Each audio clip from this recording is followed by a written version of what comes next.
Hey everyone, it's Stranger Grayson here. Welcome back to another horror movie review. Like I said in my last video, I'm going to be doing a double upload today. Just wanted to go ahead and get a couple reviews out for you guys, try to speed through this series since I know you guys have been waiting a while to see my thoughts on the films.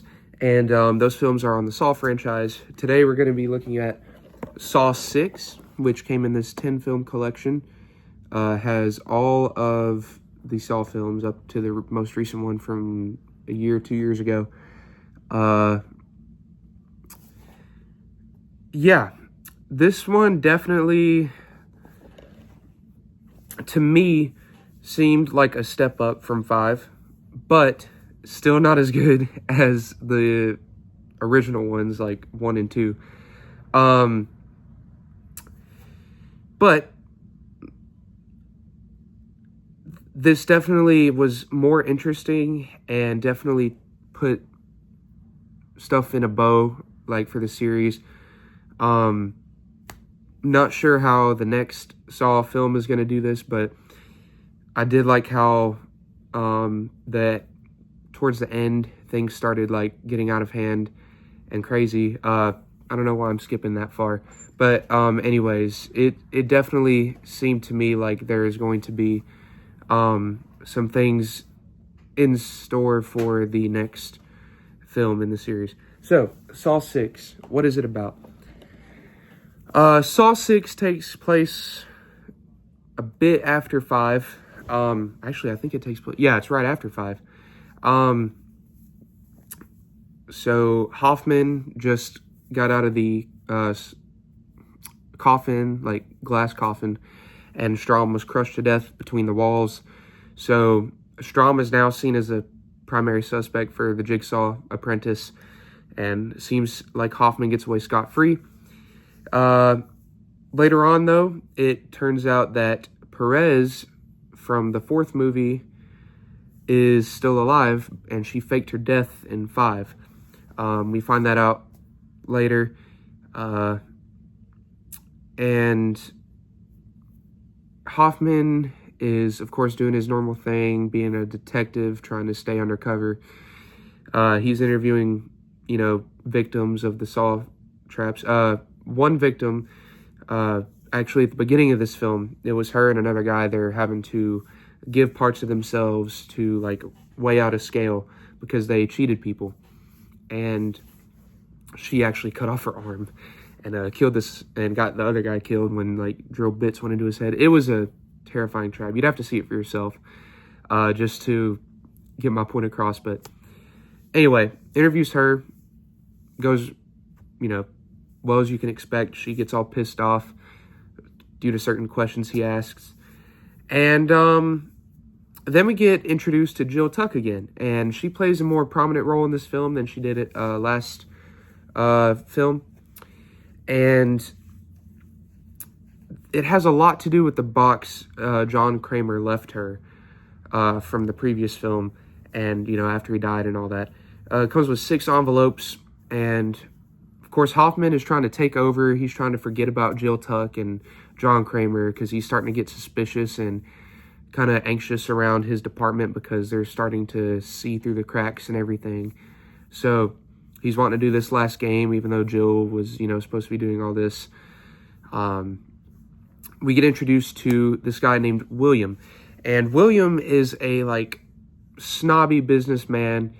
He seems, nice and everything, but, due to his, like, certain rules in his business, he helps healthy people, and poorer and more needy citizens, like, in his company, they get written off, declined coverage, and of course that pisses a lot of people off.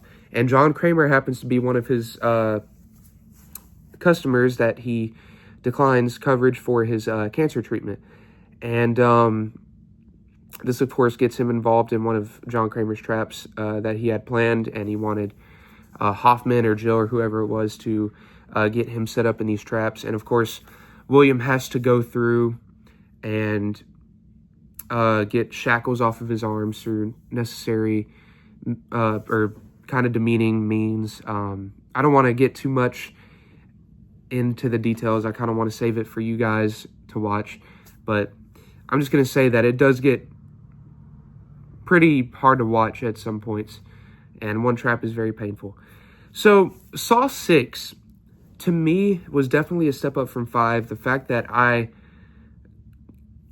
didn't like the traps as much as I did for the previous film, I still think Saw 6 had better written characters. I could relate to them more, especially the mother and son that we get introduced later in the story. I forget their names, but definitely you can understand some of their hatred and bitterness towards a certain character, which I won't spoil. Like I said, trying to avoid too many spoilers. Trying to leave these up to you to watch for yourself.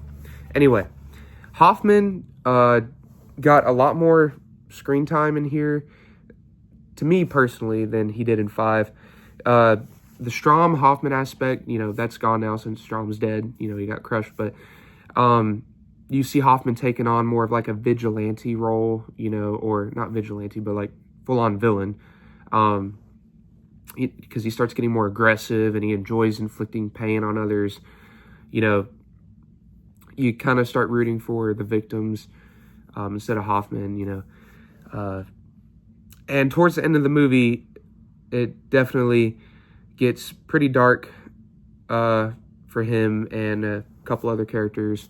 Like I said, don't want to spoil, trying to be as vague as possible. The traps this time around, I gotta say, there are some memorable ones. You guys may or may not know them. Like, there's a merry-go-round trap, and then there's a trap where you're not supposed to breathe. You got to keep from breathing. Otherwise, if you breathe, this meter gets filled up and you get slowly, like, crushed. There's a couple others in there, but I don't want to explain anymore. I want you guys to find that out for yourself. The ending to this film, like I said, was way darker, and I'm kind of excited to see what the next film does with that. From what I understand, they called the next film the final chapter, even though obviously it's not. We've still got like 4 films after that, or 3 films after that. But yeah, definitely excited to see where this goes. I think what's his name? Costas? I think that's the actor's name that plays Hoffman. I think he did fairly well in this. Hoffman, it just seems very well written to me in all the Saw films. At least when we get introduced to him, like, Saw 3. I think that's when we got introduced to him. Saw 3 or 4, one of those. And Jill Tuck, definitely like her role a lot better in here than, a couple of previous entries. Like that she gets to play more part of the story, especially towards later on. But, like I said again, no spoilers. I'm trying to leave this for your guys' own interpretation. And the kills. Very good kills. I know I did not state that in my previous review, but if you're in the Saw franchise for kills, you're going to get a lot of them, and you will enjoy them because the practical effects that they do here and just the setting up for them, the suspense, really did enjoy all that. So if you're in here for kills, you're going to have a great time. So that's pretty much it for Saw 6. That's been my review. Definitely a step up from 5. Still not my favorite, definitely enjoy the older films than this, but definitely a step up from 5. If I had to rate this on a scale of 1 to 10, I'd probably give it about a 7.5. Like I said, step up from 5, not a major step up, but still a step up nonetheless.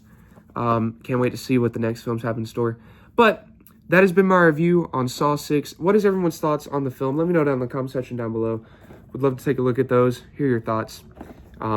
Stay tuned for more Saw reviews. I'm going to try to get these uploaded as soon as I can. I've just been busy with high school, but now that I'm graduated, hopefully I can get reviews done on both my channels. I know Saw isn't really, it is a popular franchise, but I know some people don't enjoy it, so hopefully you guys do, though.